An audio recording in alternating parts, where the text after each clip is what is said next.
Tonight you won't sleep. And not because of ghosts or thieves, but because today we're going to slip under the sheets of a Roman Empress, whose bed had more activity than the Imperial Senate. Did you think the Romans only invented aqueducts? Well, no, they also patented chaos. So grab your cup of wine or your herbal tea if you're in civilized mode, because what we're going to tell today would make even Caligula blush. Before we start, you know the drill: subscribe to the channel. Give this video a good like if you don't want Messalina's spirit to visit you tonight with her 300 lovers, and leave us a comment down below telling us from which corner of the empire you're watching us. Are you in Hispania, Gaul, perhaps from Egypt in the middle of the night? Write your city and the time, because we love knowing at what exact hour you're discovering that Rome's most famous brothel was in the palace itself. Today we bring you the story of the 10 strangest, darkest, and absurdly creative pleasures of an empress who made sex an art, a tool of power, a circus, a theater, and a death sentence. We're talking about Messalina, wife of Emperor Claudius, respectable woman by day and wet legend by night. Prepare yourself for fucking with slaves, sexual contests, marriages with the living dead, and gardens converted into living mythology. Everything documented, everything dirty, everything legal. Let's begin. They say power corrupts, but in ancient Rome, power lubricated. And if we're talking about imperial lubrication, there's a name that makes even marble busts sweat. Messalina wasn't an empress. She was a force of nature with a crown, a storm of flesh, desire, and manipulation in the shape of a woman.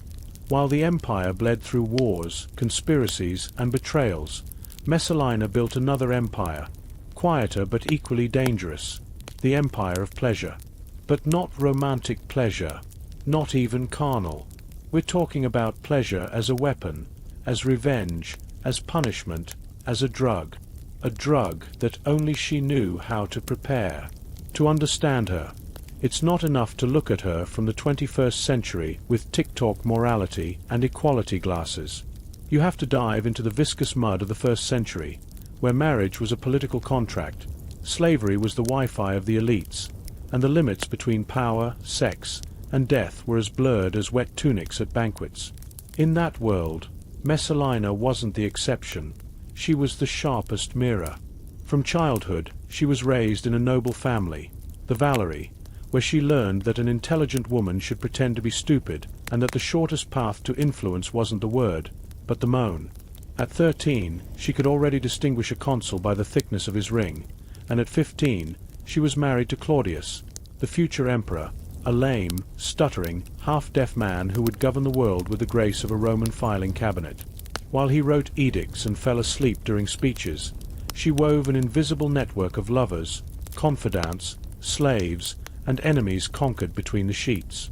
Because in Rome, where men had permission to possess whoever they wanted whenever they wanted, the real scandal wasn't sex. It was that a woman enjoyed it, and even more, that she used it as political currency. Messalina didn't hide, didn't apologize, didn't fear. She transformed her bedroom into a parallel senate, her body into a diplomatic passport, and her orgasms into disguised executions. In a world where female desire was considered pathology, she turned it into protocol. While philosophers debated whether women had souls, she already had 300 naked slaves trained for her nocturnal rites. Historians painted her as a nymphomaniac, addict, corrupt, because they didn't know how to digest a woman who didn't ask for permission. But behind the sensationalism hides a brutal fact.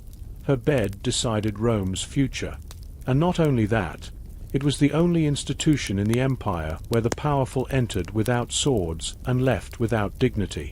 They accused her of everything, of prostituting herself under a pseudonym, of organizing orgies in the imperial gardens, of secretly marrying another man while still being empress.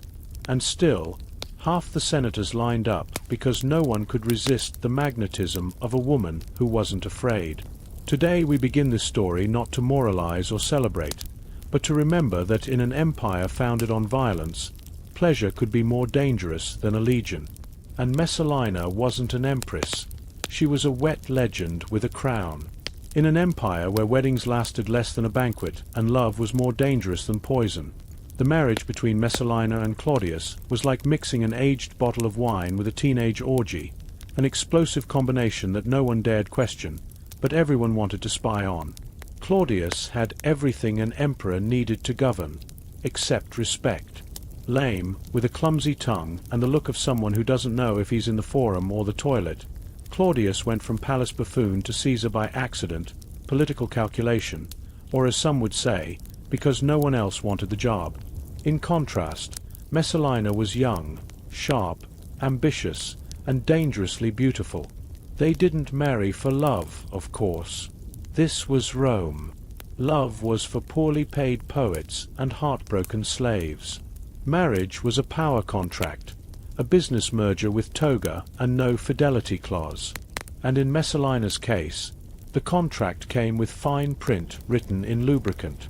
While Claudius signed decrees about aqueducts and grain distribution, she signed carnal pacts in the palace's back rooms.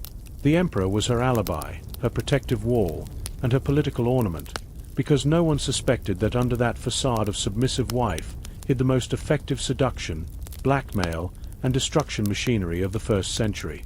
Claudius, naive as a drunk consul, adored her. He built her statues, granted her public privileges, showed her as an example of Roman virtue. Messalina, meanwhile, organized receptions where senators entered with togas and left without clothes or dignity. The age difference between them was evident, but that didn't bother anyone. What was scandalous wasn't that she was young, but that she enjoyed it so much. In practice, Claudius was a widower with a ring, an emperor with an absent wife in body and soul, though very present in all the lubricated corners of the palace. The entire city murmured about her nocturnal escapades, but no one dared confront her.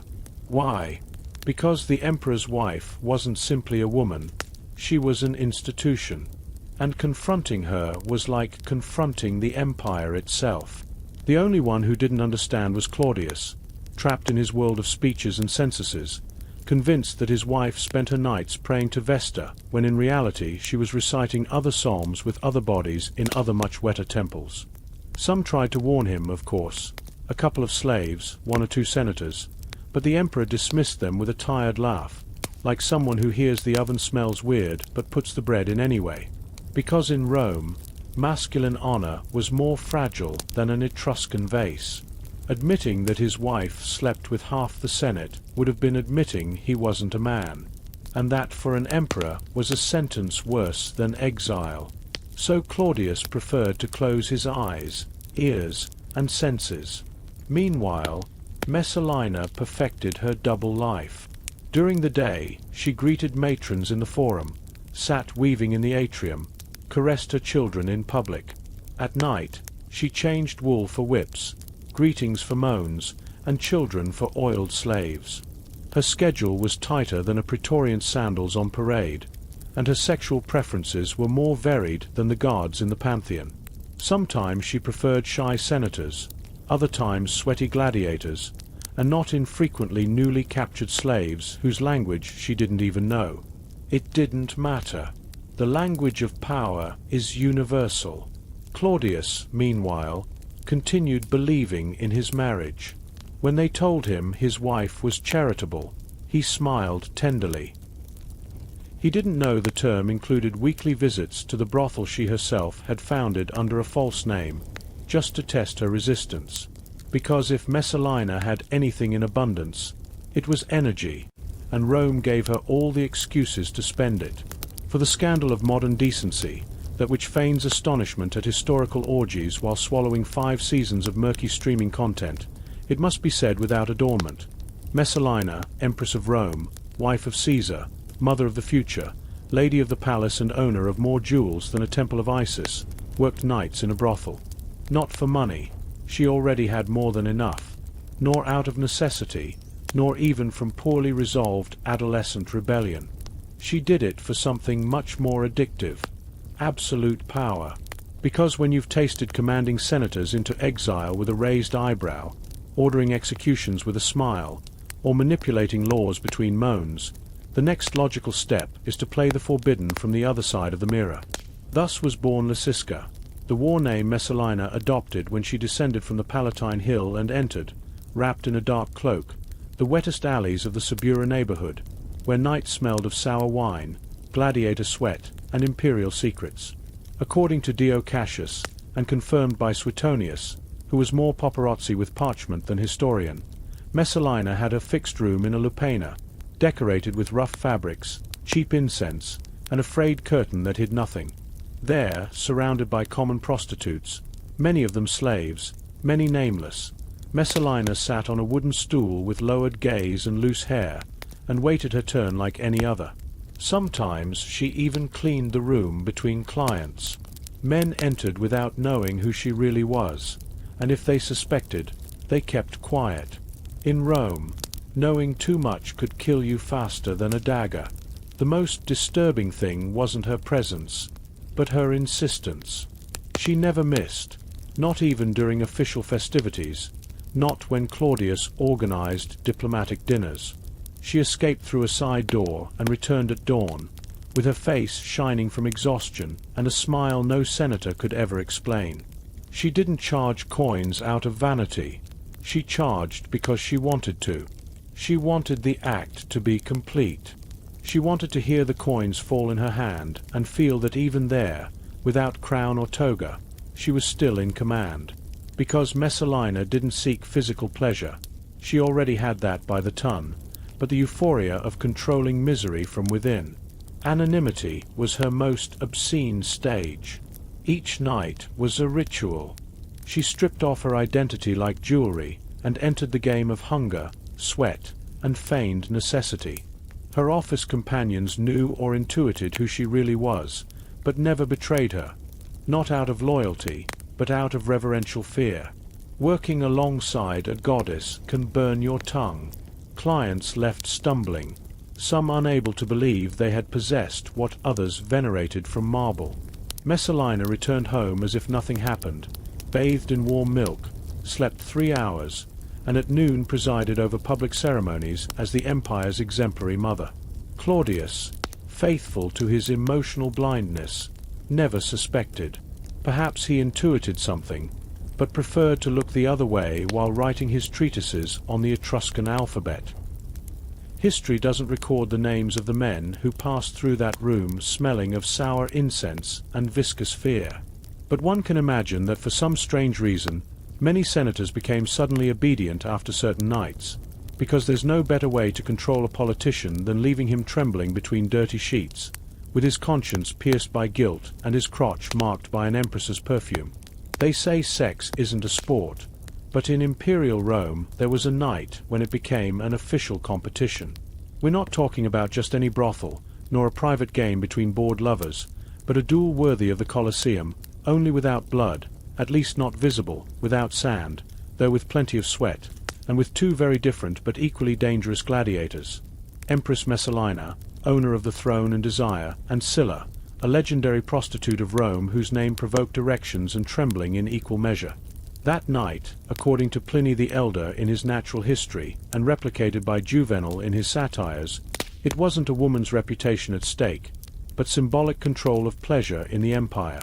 Messalina, bored with dominating courtiers, manipulating slaves, and humiliating senators between sheets, decided that ruling the palace was no longer enough. She wanted to reign in the lupaina as well. The idea was hers. Whether from caprice or rage, no one knows.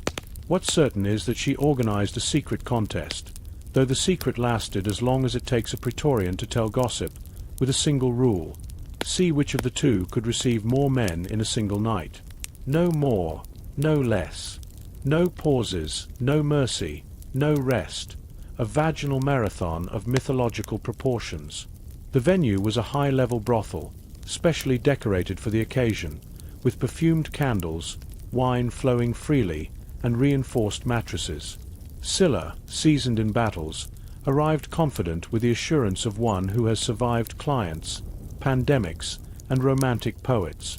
Messalina, for her part, arrived wrapped in a discreet tunic, without jewels, without crown, but with the gaze of a goddess descended to earth only to destroy egos.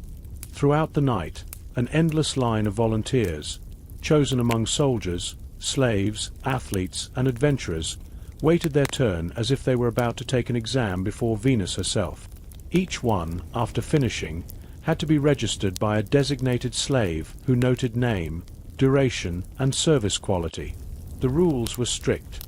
No repeating clients, no sleeping, no faking. Each entry was real, each orgasm a point, each gasp a testimony for history. Scylla started strong, with technique, experience, and proven resistance, but as the hours passed, her body gave in. When she reached client number 25, she asked for water, rest, and dignity.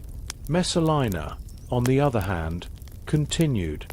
According to Juvenal, she did it with sacred fury, without hesitating, without changing tone, as if with each penetration she reaffirmed her dominion not only over men, but over time, morality, and Rome itself. The slave in charge of counting lost track at some point in the early morning, but the final figure repeated in chronicles and whispered with terror for generations was this: Messalina received 25 men in a single night and asked for more. Not because she desired them, that wasn't the point, but because she could. Because for her, sex was a test of strength, a propaganda weapon, a spectacle. What was humiliation for others was dominion for her. When the sun rose, Scylla slept in fetal position, defeated and soaked in wine and sweat. Messalina, for her part, asked for a bath with donkey milk and a cup of cold wine, like someone who had just attended mediocre theatre. Upon returning to the palace, she dressed as an exemplary mother and devoted wife. She received Claudius with a false smile and sat in Vesta's temple with the other matrons, as if her body wasn't still warm from the feet. No one dared confront her, but everyone knew. That night was the definitive legend, the material proof that Rome wasn't governed from the Forum, but from between the legs of a woman who knew no limits. In the marble halls of the Imperial Palace, where the echo of footsteps was more feared than that of a sword, a wet, opulent, and lethal secret was hidden: Messalina's private harem. It wasn't like those of the East, full of veils and dancing concubines. Hers was masculine, disciplined, silent, and select, like a gallery of living flesh, chosen with the meticulousness of a sick collector.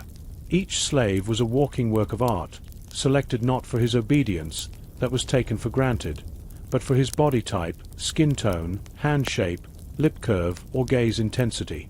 Some looked like gladiators, others like marble ephebes, others were so beautiful that not even Apollo's statues dared share the hallway with them. They lived in a room adjacent to the Empress's chambers, behind an unmarked door, guarded by eunuchs who didn't speak and knew their lives hung by the thread of a glance. That space wasn't simply a collective dormitory, but a temple. Each slave had a bed, a curtain, a bronze mirror, and a container of perfumed oils. At night, one or several were summoned with a simple signal: a ribbon hanging on the knob, a lit lamp, or the barely audible sound of a small bell. They didn't ask questions, didn't protest, didn't blink. They knew their body was an instrument, and that being chosen was both privilege and sentence. Messalina didn't talk to them much, but she knew them all. She had given them private nicknames, classified by function: the one who moans without shame, the one with slow hands, the one who doesn't fear pain, the imitator of gods. Some took turns according to the Empress's mood. If the day had been political, she preferred a quiet one. If there had been executions, she chose one who made her feel more alive than death. If she was bored, she asked for 3. And when the empire burned, she wet the sheets while maps changed owners. The existence of this secret harem was known, but no one dared name it. The slaves were presented to official visitors as personal assistants, wardrobe arrangers, perfume guardians. But the entire palace knew they were something more. They were the imperial toys, the muscular shadows that entered and left in silence, while Claudius slept dreaming of bureaucratic reforms. Some came from Hispania, others from Syria, others from Numidia or Thrace. Messalina had them brought like exotic spices are imported, with precise instructions, as if desire were a science. Not all survived long. Those who bored her were sent to lesser tasks, or sold, or simply disappeared. Those who surprised her, on the other hand, could last weeks, months, until she tired of their smell, voice, or skin. Because for Messalina, desire was seasonal. No man could last longer than a moon if he didn't reinvent himself. The best were immortalized in secret tapestries hanging in her personal bath. Intertwined bodies, arched backs, open mouths, but without faces, because deep down what excited her wasn't the who, but the how. The slaves knew they shouldn't look her in the eyes unless she ordered it. They knew their duty wasn't to give pleasure, but to receive her fury, her game, her laughter, her hatred accumulated during the day. Sometimes she spoke to them just before climax, and whispered things no senator would have dared write in a law. They didn't respond, only trembled. If there's something Rome perfected better than its aqueducts, it was the art of hiding identity behind a character. In a city where slaves knew more secrets than senators, and where poison ran faster than votes, anonymity was a way to survive or get excited. For Messalina, however, anonymity wasn't protection. It was the raw material of desire. Thus were born her strangest, most refined, and most terrifying rituals. The nights of masks, where no one was who they claimed to be, where faces dissolved in sweat, and where sex stopped being an act between people to become a ritual theater of nameless bodies. These weren't improvised orgies or drunkards' bacchanals. It was a system, a liturgy. The masks were painted wood, carved ivory, leather dyed with lamb's blood or bitumen. Some represented gods, others animals, others simply foreign faces. All participants entered naked except for the mask. No tunics, no jewels, no status. Slave and senator, poet and general, actor and spy. All were interchangeable bodies. Language was forbidden. Speaking meant breaking the spell. Orders were given with gestures. Moans were the only form of communication, and gazes filtered through the empty eyes of masks were more sincere than any speech in the forum. Messalina slid among them like a priestess of flesh, changing partners without knowing who they were, or perhaps knowing too well. Some believe that's how she tested her enemies' loyalty, making them undress, penetrating them or making them penetrate her, then letting them leave with fear stuck between their ribs, because no one knew if they had fornicated with the Empress or just anyone. The trick was that, erasing roles, inverting order, destroying hierarchy. Once inside that closed, perfumed room, humid like a sacred grotto, all were equal. The slave could mount the praetor, the aedile could beg caresses from an actor, the philosopher could be whipped by a lettered adolescent. There were no rules except one: keep the mask on. Taking it off was treason, revelation, sin. Only Messalina had the right to do it, and she used it with surgical cruelty. Sometimes, at the end of the night, she approached someone, stripped them of their artificial face, and stared at them. If she smiled, the chosen one slept alive. If she frowned, the next day his house dawned empty, his wife in exile, his children registered as orphans. If there's something history has hidden with more zeal than the Roman Senate's crimes, it's the number of men who lost their soul, honor, and head between an empress's sheets.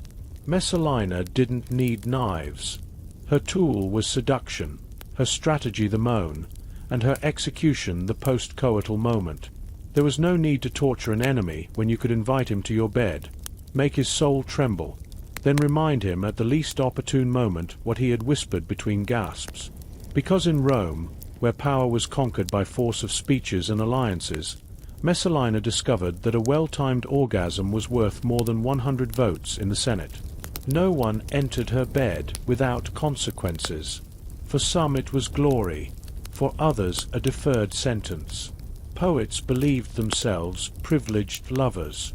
They recited verses in vulgar Latin, described her beauty with stale metaphors, compared her to Venus. She pretended to smile, caressed their necks, slid on top like a mirage, and the next day used their words as proof of treason, blasphemy, or stupidity. Senators were more cautious, but equally stupid. They believed sleeping with the Empress gave them immunity. They ignored that each shared erection was a political confession, potential blackmail. Messalina let them talk after sex, when sweat still made them sincere. She listened, nodded, memorized. Then, the next day, she intervened in their decisions, manipulated their votes, and if any resisted her, she pulled the ace from under her toga. "Do you want me to tell your wife what you did with that belt?" It wasn't a threat. It was a reminder. There were traitors she turned into lovers, and lovers who became traitors for not being able to bear her indifference. One, a high military command with throne aspirations, was summoned to the palace at night. He entered as a general, left as a slave. The next day he was seen in the forum, pale, trembling, signing laws he had previously sworn to destroy. Messalina didn't have lovers. She had happy prisoners. Each believed themselves unique, necessary, desired. None understood they were being dissected, evaluated, used. The bed was her battlefield. The flattery, caresses, pleas, spasms, everything was archived material. And when she needed to move pieces on the political board, she only had to invoke a night, a moan, a confession whispered in her ear. Some gardens bloom from love, others from politics. But Messalina's bloomed with sweat, oil, and naked mythology. It wasn't on official maps, nor part of Imperial tours. It was a secret space hidden behind high walls in the back part of the palace, surrounded by thick trees and carved marble fountains, where water never sounded louder than moans. At first glance, it seemed like a common orchard, exotic flowers, white gravel paths, statues of gods, but on warm nights, that garden transformed into the Empire's most indecent stage. There, fruits weren't cultivated, but fantasies, because for Messalina, sex wasn't enough if it didn't have dramaturgy, and nothing more perfect than the mythological universe to convert fucking into art.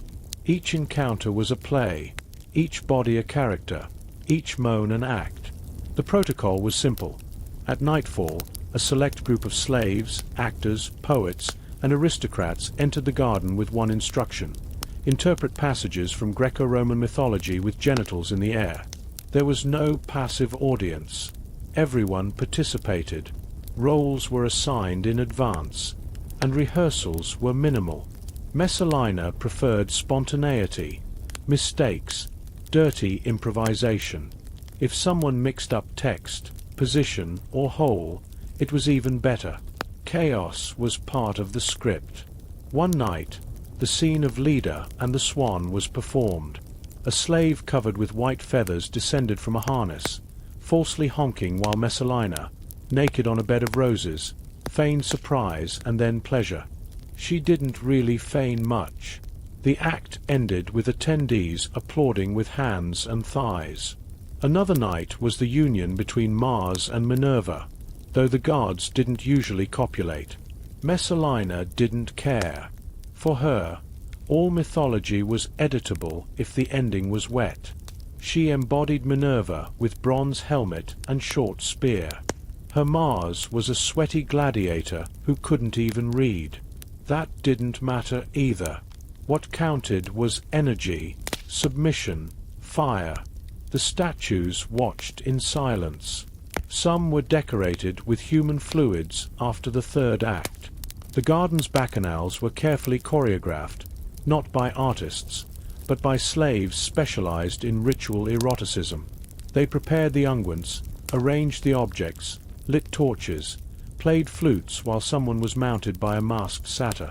Sometimes they even incorporated animals: perfumed horses, hounds painted with gold, peacocks trained to squawk to the rhythm of gasps.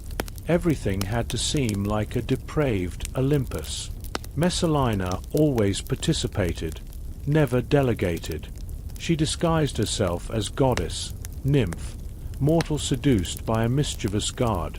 Once she descended to the garden completely naked, only covered by a transparent cape, and announced that night she would be Dido, the abandoned queen.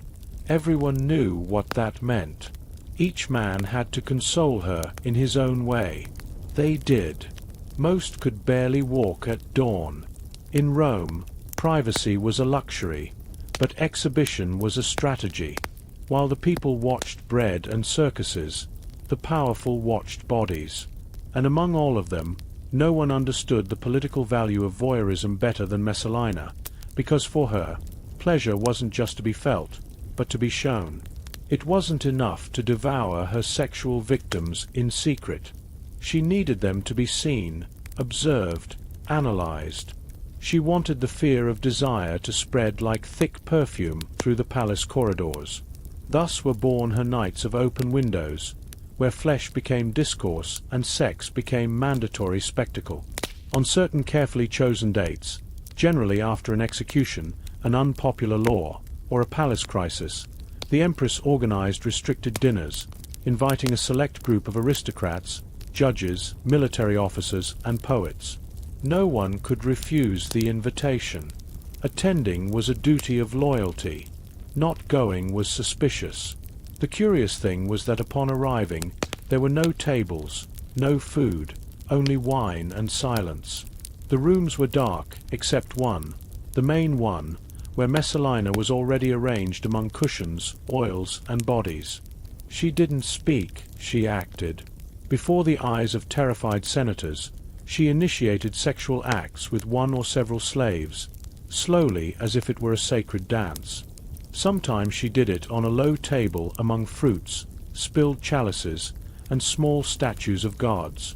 Other times she preferred the floor on oriental rugs soaked in wine. The guests weren't allowed to move, couldn't intervene, only watch. It was a theater without applause, an erotic mass where the only dogma was visual submission. The window separating Messalina from the audience was symbolic, a semi-transparent curtain, a column frame, or even a real opening between rooms. The spectators knew they were being observed too. A gesture of disgust, an evasive look, or an inopportune erection could have consequences. Some tried to watch with distance, as if witnessing that were an anthropological curiosity. Others lost themselves in the spectacle, swallowing saliva, sweating under their togas, wondering if they would be next to enter, because Messalina didn't just exhibit herself, she chose. Sometimes she interrupted the scene, got up, pointed to someone in the audience, and said, "Come." No one refused the order. What followed wasn't courtesy, it was ritual. The chosen one had to fulfill his function while the others kept watching, knowing that what happened could be remembered, commented on, or used as political currency. If the day belonged to Rome, the night was Messalina's exclusive property, because what was truly disturbing wasn't her lust, her insatiability, or her dominion over oiled slaves. What froze the aristocracy's blood was the fact that when the sun rose, no one suspected it. During the day, Messalina dressed as an impeccable matron. She walked through the palace atrium with covered arms and lowered head. She greeted senators' wives with a humble smile and punctually attended the cults of Vesta and Cybele, where she recited prayers with more conviction than a consecrated virgin. Chronicles describe her caressing her son Britannicus's head, tending gardens, consulting her servants about fabrics and perfumes. She was the image of decorum, public morality, imperial motherhood. Women adored her, men respected her, and Claudius himself, clumsy, distracted, and devout, believed his wife was a domestic miracle. And perhaps she was, because Messalina's true magic wasn't what she did at night, but how she hid it during the day. Unlike the empire's men, who needed to shout their power with statues, speeches, and blood, she whispered it on pillows, camouflaged it under linen tunics, and hid it between caresses to children and gifts to priestesses. She was the queen of the double bottom. While Claudius dictated edicts, she organized private dinners. While the Senate debated taxes, she evaluated new slaves by their thigh shape.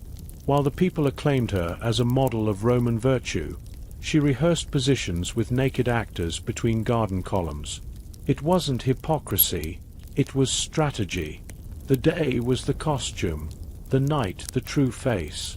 Sometimes, after an intense day of public appearances, she returned to the palace, removed the hairpins, and murmured, "Now the day really begins."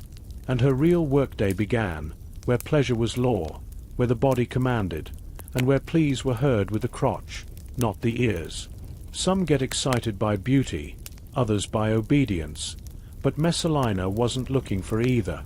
What truly made her wet was danger. Sleeping with a slave was a game, with a senator, tactics, with a traitor, pure pleasure.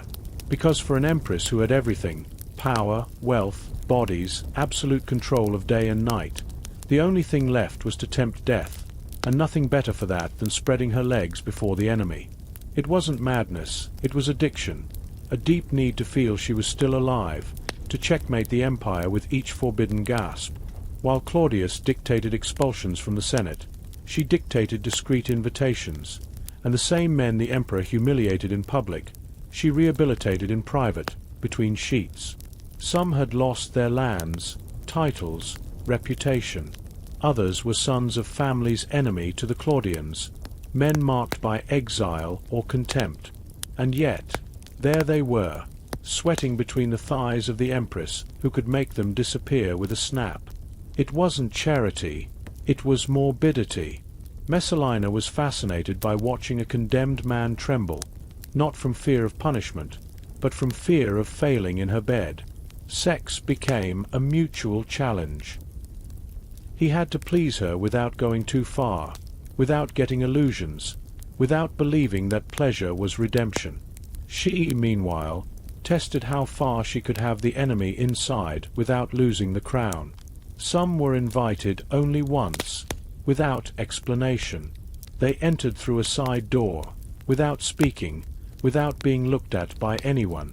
They did it with the clumsiness of one who doesn't understand if he's dreaming or falling into a trap.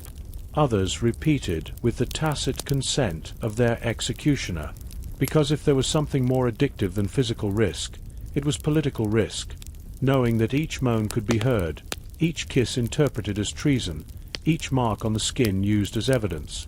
Messalina liked playing at the edge of the abyss. In Rome, pain was a language, and Messalina spoke it with imperial fluency. Because at the heart of power, when you've already tasted everything, submission, obedience, adulation, the only thing left to experience is the pleasure of others' humiliation. And if for others sex was an exchange or discharge, for her it was a surgical punishment tool. She didn't use whips out of necessity, nor gags for taste, nor ties for whim. She did it because dominating a body that doesn't desire you but can't resist was her favorite way of reminding the world who commanded. The difference with any cruel matron from the Forum was that Messalina didn't scream, didn't get dirty, didn't lose control. Her sadism was refined, silent, meticulously executed. She summoned slaves not to be pleased by them, but to punish them through her body with a sensual violence that disoriented, exhausted, and destroyed. Some were guilty of minimal errors, spilling wine, looking at her too much, breathing out of turn. Others had done nothing, but that didn't matter, because punishment was also choreography for herself. She didn't need a motive, only needed to be in a bad mood, feel empty, take revenge on the world. The slave was called by a eunuch without explanations. He entered the room with lowered gaze, trembling. There she waited for him, naked or barely covered by a cloak, sitting on a leopard-skin divan, surrounded by objects whose function was as ambiguous as it was terrifying. The doors closed. He didn't leave until he bled, cried, or collapsed, because she didn't seek physical pleasure. She sought to see the exact point where a human being stopped being one and became pure liquid obedience. Sometimes she did it in silence, sometimes she laughed, sometimes she ordered other slaves to watch. The cruelest thing was her lucidity. She didn't strike with fury, but with calculation. She knew how many lashes left marks without killing. She knew how to tear a tunic without breaking skin. She knew which words would hurt more than a whip. Some slaves confessed years later, on buried tablets or in dying whispers, that they preferred tasks in the mines before being called by her at night. And not because of what happened, but because of what remained inside. That sensation of having been pierced, exposed, reduced to a thing. Sometimes, in the middle of punishment, Messalina asked for wine. She drank without haste while the slave was tied, moaning with a dry throat, with marked legs and back converted into geography of scars. Then she mounted him, not to obtain pleasure, but to confirm she still could. And if the body didn't respond, the slave suffered more, because impotence was also a crime. Other times she used instruments, hot spoons, irritating oils, stones with edges. Everything was part of the ritual. She didn't improvise. Each scene was planned like a perverse banquet, and upon finishing, she didn't say thanks or give orders. She simply walked away, leaving the punished body lying on the floor like dirty clothes. Her sadism had no euphoria. It had method, because pleasure in punishment wasn't animal, but imperial. It was a demonstration that the deepest power isn't making someone love you or fear you, but making them destroy themselves by being unable to avoid pleasing you, even though they hate it.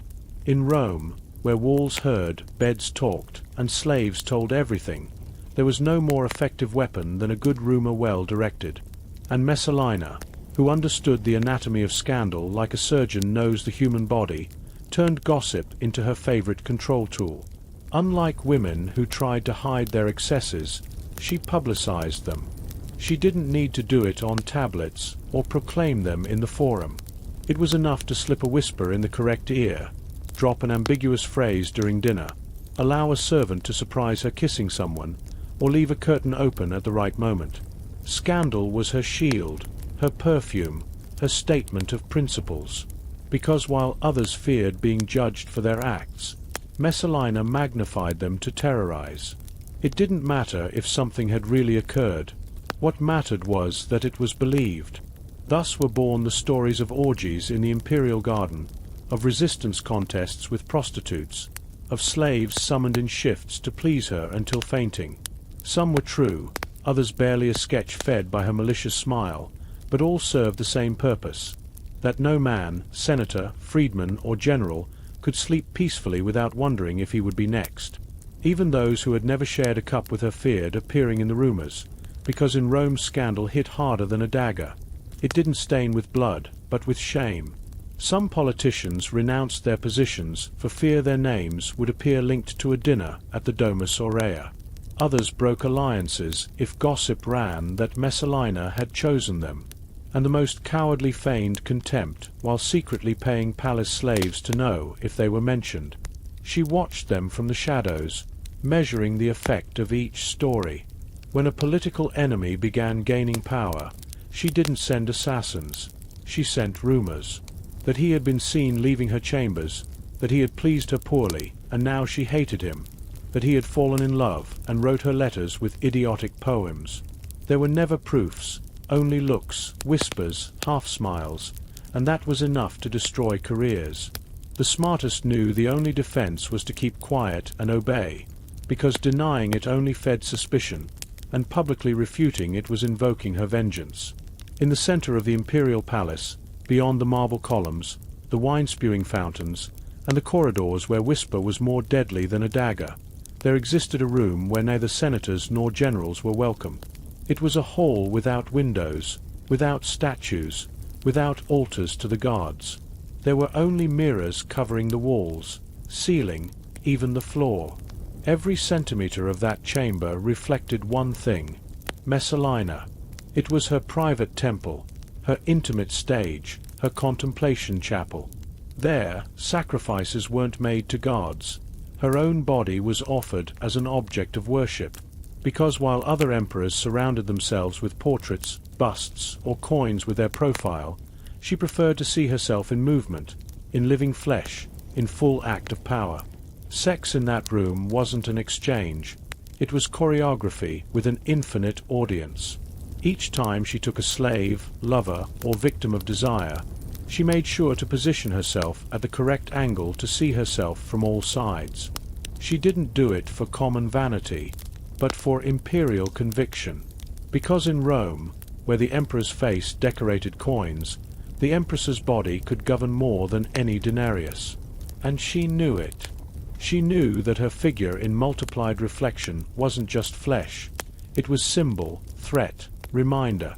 In that hall, it didn't matter who was with her, their name or rank. The only face that mattered was hers. Sometimes she did it alone. She undressed slowly before the mirror, touching herself as if she were both sculpture and priestess. Other times she ordered a man brought and used him as an accessory, as a functional mannequin, never looking him in the eyes. Her attention was focused on herself, on how her back arched, how her hair fell over her shoulders, how her fingers left red marks on alien skin. Sometimes she spoke in a low voice, not to the lover, but to her reflection. She told it, "This too is power." Because in that room she didn't seek physical pleasure. She sought confirmation. Confirmation that she was still the central figure of the empire, not by decree, but by presence. Rome had everything divided. Men above, women below. Free above, slaves below. Senators above, prostitutes below. But there was a woman who broke those stairs with her own legs. Because while the entire empire sweated to maintain social order, Messalina dismantled it with disguises and moans. No one understood it at first. Why would an empress who could have any man at any moment sometimes choose to enter dormitories disguised as a slave? Why did she remove jewels, embroidered tunics, the authoritative voice, and present herself as a mute servant, naked under an old apron? Because for Messalina, power wasn't just commanding. Power was being everything. Being queen, being servant, being executioner, being victim. And the more drastic the transformation, the more delicious the control. On some special nights, she gave precise orders. Don't call her domina, don't look her in the eyes, speak to her with disdain. She knelt, scrubbed floors, washed others' feet. And while she did it, she smiled, not because she was masochistic, but because she knew every second in that role was hers. Even when she simulated submission, she was still controlling the scene. Because whoever decides to be a slave is still the master. True slaves couldn't choose. She could. And that was the brutal difference no one noticed. On other occasions, she took the opposite role, dressed in a short tunic, tied her hair like gladiators, put on a wide leather belt, and presented herself as an audacious figure with a daring gaze. Some lovers didn't understand the game until it was too late. She pushed them, immobilized them, ordered them to be quiet. Sex wasn't sweet. It was brutal, choreographed, theatrical. Sometimes she used a small whip, not to hurt, but to mark hierarchy. Sometimes she pretended to be an anonymous character or a marginal figure escaping punishment. Everything was possible within her bedroom because her identity wasn't fixed. It was liquid, strategic. Her gender wasn't a limit. It was a disguise. She used it when convenient, and when not, she destroyed it. In Rome, the body was temple, but also theater, showcase, and chemical weapon. And if there was someone who knew how to convert her skin into state religion, that was Messalina. It wasn't enough to contain power. She wanted to smell like power, slide like power, perspire like power, because her dominion didn't begin between her legs, but much earlier, in the perfumed baths, in the slippery oils, in the aromatic clouds that preceded her like a wet oracle. No one entered her chambers without passing through a sensory preamble that left the brain half melted before even touching her. For those who desired her, it was already too late. She had begun possessing them through smell, and it wasn't about common perfumes. Messalina had rare essences distilled: gladiator sweat, Syrian cinnamon, wild deer musk, rose petals collected at dawn by virgin slaves. Everything had symbolism. Everything sought to alter will. She bathed in hot milk, not because it was smooth, but because the contrast with her skin generated steam, and steam disoriented. She asked for massages with spiced wine, not to relax muscles, but to intoxicate the masseur. And while someone rubbed her feet with nard ointments, another recited erotic poetry written with invisible ink on papyrus that was later burned. It was a cult without gods, but with many silent witnesses. Her bathroom looked more like a temple than a hygiene room. Hot marble, columns carved with obscene scenes, water fountains with phallic shapes, slaves who sang while stirring potions, and a constant mist that made it impossible to distinguish if you were in Rome or hell. Visitors, even if they were senators with 20 years of experience, left there stumbling as if they had survived delirium. Messalina knew the body had memory, so she didn't allow cold hands to touch her, nor to be seen without perfume. Every centimeter of her had to remain impregnated in the other. The point of no return, when pleasure becomes treason. In Rome you could sleep with slaves, with gladiators, with your friend's wife, with your third cousin, with 3 people at once, and still sleep in peace. The only thing you couldn't do was threaten the power balance, because sex in the empire wasn't a sin. It was a tool, a currency, a recurring joke in taverns, and a diplomatic strategy in Senate corridors. But even for a city so flexible, so lubricated by custom, so accustomed to scandal, there was a moment when Messalina stopped being seen as a picturesque nymphomaniac and began being perceived as a systemic risk. Not because she had lovers. All senators had them. Not because she slept with slaves. Half the aristocracy did that. But because her pleasure was no longer private. It was political, structural, invasive. Because every bed she entered, every body she conquered, became an extension of her influence. She was no longer the emperor's wife. She was a parallel power, an empress of the crotch with more loyalties than Claudius himself. And that, of course, was unforgivable. Her enemies began taking notes, accumulating testimonies, comparing dates. Why did this senator change his vote after a dinner at the palace? Why did this judge absolve an accused who had been seen leaving Messalina's gardens?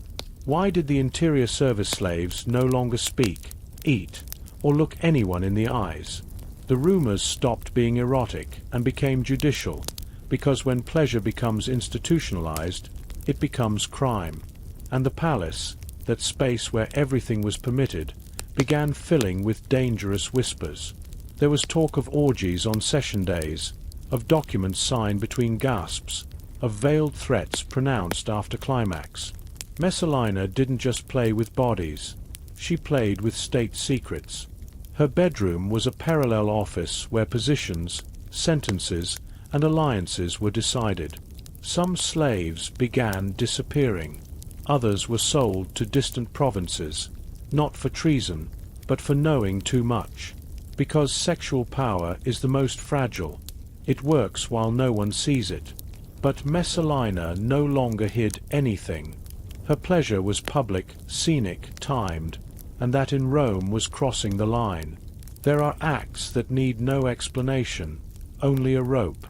In the year 48 AD, Messalina decided to stop pretending. She had played at the limit for years. Lovers, orgies, blackmail, secret spectacles. But that year she crossed the line that not even an empress could transgress. She married. Not with Claudius, who was still her legal husband, emperor, and father of her children, but with another man. In full Rome, with witnesses, with ceremony, with bridal veil, augurs, and sacrifices. The chosen one was Gaius Silius, the most beautiful patrician of the moment. Muscular, young, ambitious, and most importantly, willing. According to Tacitus, narrating with the calm of one who has already seen empires burn, Silius was aware of the danger, but accepted the matrimonial farce hoping Claudius would die soon, and he could inherit not only Messalina's body, but her crown. The marriage wasn't secret. It was celebrated in sight of the Senate, freedmen, palace clients. It was a declaration of war, an "I command here" with garlands. No one understood how Messalina could be so reckless. Was she mad? Did she feel invincible? Did she have a coup d'état planned? Tacitus doesn't clarify, but insinuates that excess of power and boredom with impunity had turned her into a creature blind to danger. While Claudius was in Ostia inspecting aqueducts and talking with engineers, his wife organized an imperial wedding in Rome with another man. And not a symbolic wedding. Vows were exchanged, sacrifices offered to gods, a nuptial banquet celebrated. In legal and religious terms, it was a real marriage. The scandal didn't take long to explode. The freedman Narcissus, one of Claudius's trusted men, was who informed him. Tacitus relates that Claudius barely reacted. He asked if he was still emperor. Narcissus responded that he was, but not for long. Then the purge began. Silius was arrested immediately and executed without trial. Messalina was offered the possibility of suicide, as befitted a Roman noble. She failed. According to the most accepted version, she cowered before the dagger, and it was a centurion who plunged the sword into her chest. Thus ended the story of a woman who confused power with eternity. The conciliary marriage was the most brazen act of her career, not for lust, but for political arrogance. It was the final proof that Rome tolerated many things: corruption, orgies, poisons, invented gods, but not treason to ritual, to power, to Caesar. Messalina died not for sleeping with many, but for marrying one, and she did it without masks, without closed curtains, without pretending. Because in Rome, treason doesn't need blood to be executed. Sometimes a bridal veil, an accursed name, and an "I do" pronounced at the wrong altar are enough. No drum sounded, no priest prayed, no cry shook the palace columns. Messalina's death was the only event in her life that had no voluntary witnesses, because even the most morbid preferred remembering her gasping voice rather than seeing her babble pleas with a dry throat. The empire that once trembled under her naked body now yawned at her execution. Claudius didn't sign the edict with rage. He did it with clumsiness, almost with relief. The Senate didn't discuss, simply nodded. Narcissus, the vengeful freedman, organized everything to be quick, without parade, without unnecessary blood. But there was blood in the gardens of Lucullus, far from golden marble and erotic lamps. Messalina faced the only thing she couldn't seduce, the obligation to die. She was offered a dagger. She didn't take it, she trembled. She searched with her gaze for an exit, forgiveness, a memory that would protect her. There was no one, not Silius her scandal husband, nor loyal slaves, nor enamored poets. Only a woman alone, without crown or perfume, with useless hands and fear nailed in her stomach. The centurion in charge, tired of her hesitation, took the sword and helped her, because even her death was assisted. It wasn't tragic, it wasn't epic, it was functional, a cleaning, a political sweep disguised as justice. And when her body lay stretched out, servants cleaned the blood as if cheap wine had been spilled. Thus ended the Empress of Desire, without epitaph, without cenotaph, without song. The palace walls became mute again, sheets were changed, senators pretended not to have known her. Claudius, distracted as always, asked that night what would be served for dinner. No one mentioned Messalina's name.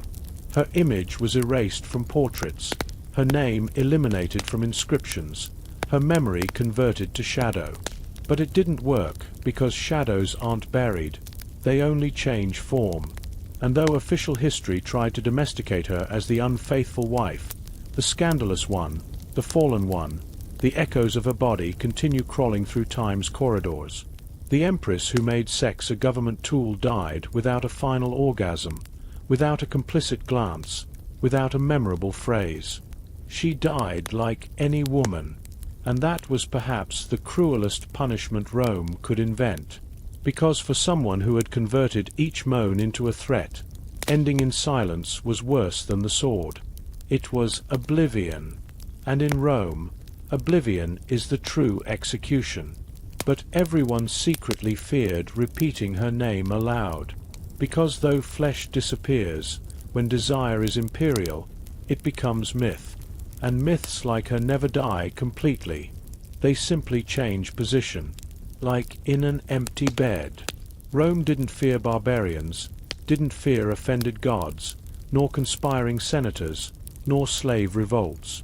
What truly disturbed consuls' sleep were women who didn't ask permission. Because when a woman decided not to obey, not to be quiet, not to limit herself to silent embroidery, the empire creaked. And Rome knew this. That's why they didn't execute them immediately. First they desired them, then feared them, and finally erased them. Or tried to. Messalina wasn't the only one. Before her, other mouths poisoned imperial pillows and other soft hands signed sentences between caresses. The curious thing is that the empire that silenced them also mythified them, because deep down Rome adored its monsters. The more dangerous, the more fascinating, the more scandalous, the more remembered. And it's that Roman history wasn't built only with swords and columns, but also with unmade beds and secrets between sheets. Does anyone remember Augustus's exact laws? Few. But everyone has heard of Julia, his daughter, who converted the Forum into her select brothel. Who knows Antoninus Pius's treatise? Few. But everyone trembles just mentioning his wife Faustina the Elder, who collected lovers like coins and organized orgies between statues. And what about Sabina, Hadrian's wife, silent, strategic, absent, but with veto power that would make any general pale? Rome didn't remember its women for their virtue, but for their capacity to alter politics without moving an army. Because in a world where war was public and desire private, they dominated the only battlefield where no one expected a revolution: intimacy. And when those women used the body as sword and seduction as decree, the Senate had no defense. That's why Rome always tried to disguise them in books. Exaggerated, hysterical nymphomaniacs, because accepting that a woman could govern from shadows was more humiliating than losing a province. But there they are, in tablets, in papyrus, in the whispers of cowardly historians, names that aren't erased even with fire. And though many prefer looking at white marble statues and thinking of masculine heroism, truth hides in the shadows of Palatine corridors. They're where feminine laughter decided wars, where a refusal in bed ruined careers, where an accursed kiss was worth a betrayal.